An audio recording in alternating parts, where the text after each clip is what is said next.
President, I rise today in hopes of passing a bill in a few minutes that would support our veterans and our service members by making sure that when they want to grow their families, they can get the care and services they need, including IVF. The recent chaos in Alabama caused by far-right ideology put a national spotlight on just how crucial IVF is to so many women and families who are desperately hoping and trying to have children. The first thing we heard after IVF was thrown into uncertainty in Alabama was the horror of women and the families who had their dreams turned into nightmares as appointments were canceled, tens of thousands of dollars, months of appointments were callously tossed out of the window by Alabama's Supreme Court. Its decision rested on extreme ideology, an ideology Republicans are working right now to enshrine into law nationwide. Next, we heard Republicans tripping over themselves to proclaim that they stand for IVF, even while still standing by the same extreme fetal personhood laws that caused all of this chaos in the first place. I have said this before, but given how Republicans refuse to publicly disavow fetal personhood, it clearly bears repeating. When Republicans support legislation that says a fertilized egg has the same rights and protections as a living, breathing human person, that is fundamentally incompatible with supporting IVF.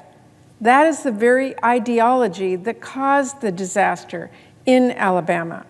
And right now, the majority of House Republicans are co-sponsors of a national abortion ban that would enshrine fetal personhood in federal law, endangering IVF treatments everywhere. But if Republicans really do now want to support IVF, if they really do want to help people who are trying to grow their family, why not start with our veterans and our service members? These are the men and women who fought to protect our families. Why don't we make sure they all have the support they need to grow theirs? I reintroduced a bill with Senator Duckworth last year. It's the Veteran Families Health Services Act, and that would do just that.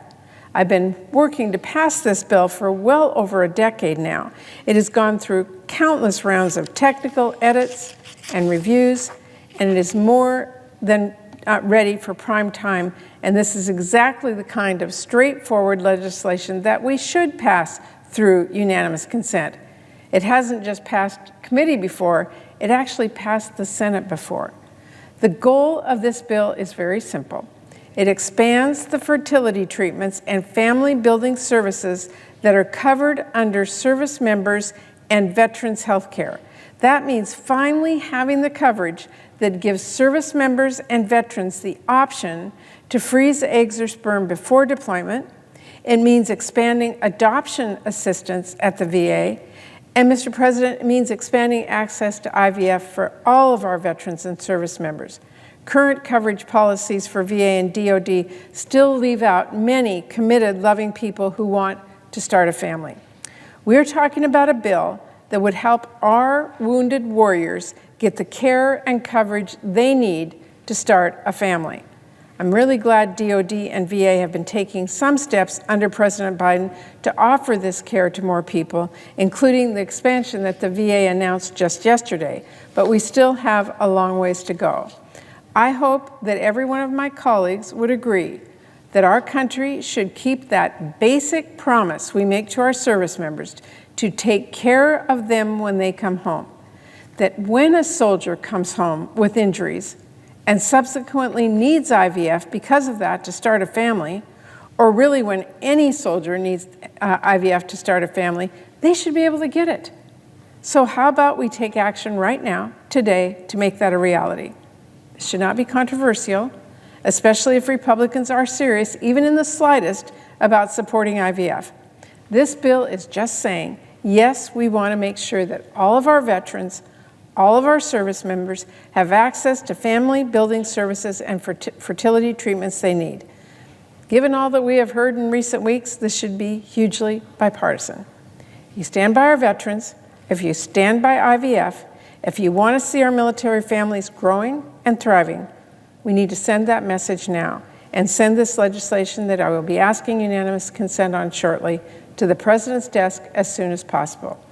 Thank you, Mr. President. I know I have a number of members who are coming to the floor to speak to this, so I will suggest the absence of a quorum. I'm deeply disappointed, but not surprised. Let the record show I have been trying to pass this legislation into law for well over a decade. It wasn't yesterday, it wasn't last year, for well over a decade. And for the entire time, Republicans have been the ones who have blocked efforts to include this bill in any legislative package. I'd really hoped after the outpouring of public statements in support of IVF from my colleagues across the aisle, they might finally change their tune. But the American people understand that actions speak louder than words. On the unofficial CBO score that was mentioned, let's just say, I think it's a real overestimate of how many people with dealing with fertility would make use of IVF and other fertility services at that cost. And my understanding, it also adds the cost of children conceived through IVF being conceived or being covered on VA healthcare for the rest of their childhood, which doesn't make a lot of sense since many of those families will have children one way or the other anyway. So I dispute that, but I will say it's pretty clear Republicans do not support IVF despite their language, not even for wounded service members and for veterans. But having said that, Mr. President, my door is open. I am determined. If a member of our country goes overseas and is wounded and comes home and cannot conceive a family, we should be there to provide service for them. It is our promise to our veterans that when they serve us, we will take care of them when they get home. What is not more basic than making sure they can have a family after serving our country? So I'm disappointed once again, but Mr. President, I will not stop working on this. It's the right thing to do. Thank you. I yield the floor.